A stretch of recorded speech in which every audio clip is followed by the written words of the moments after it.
When he was pretending to be dead, he suddenly noticed that the Japs were stabbing the sacrificed soldier. He had no weapons in his hand, so he continued to lie on the ground with his eyes closed and prepared to shoot when the enemy was stabbing him, and the Japs didn't know it. He looked around and quickly locked the target on Yu Dongfeng. Without further ado, he took the gun down and stabbed him. After sending the Japs to the sky, Yu Dongfeng quickly changed to the Japs and ran away. The big left was not far away and thought it was a deserter. He picked up 38 and beat it with a gun. I didn't expect it to be empty. The little brother wanted to chase him, but he didn't let him go because of his face. Yu Dongfeng was lucky to escape, but when he wanted to wash his face and relax, there was a sudden gunshot not far away. He ran over and saw that the Japs had caught up with our army. He didn't care about 3721 and started to help. Oh, the Japs saw they turned around and shot him Yu Dongfeng facial, but not at all. He grabbed the bullet in his hand in his left hand, picking it up with his right hand, leaving it with a bomb kit, and then quickly hiding behind the tree behind the iguana. The soldiers ahead, when seeing this situation, decided to turn around and beat the chasing with such strong support. The Japanese team was quickly surrounded. Yu Dongfeng looked around and found that someone had set up a cannon and a 2-barrel. "I'm Yu Dongfeng." He went up to inquire and learned that many of his brothers were playing cards. The two of them escorted them to the hospital. Yu Dongfeng didn't have time to think about it. He hurried to take the object and ran around the circle, but the situation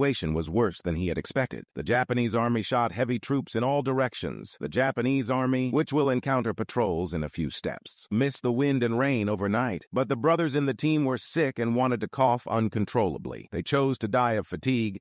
Well, Yu Dongfeng didn't want the tragedy to happen again, so he decided to turn around and go into the encirclement. In order to prevent accidents, he also asked the soldiers to put on the Japanese skin that they could wear. But what if people don't touch the Japanese skin? Don't worry, Yu Dongfeng has a great move. Give it to the people in the Japanese clothes. In order to better confuse the enemy, they also took the initiative to say hello to the Japanese. I have to say that Yu Dongfeng's brain is good shit. The team took the initiative and quickly broke out of the Japanese encirclement. When the brothers were happy, Yu Dongfeng suddenly saw that there were a few more Japs in the village ahead.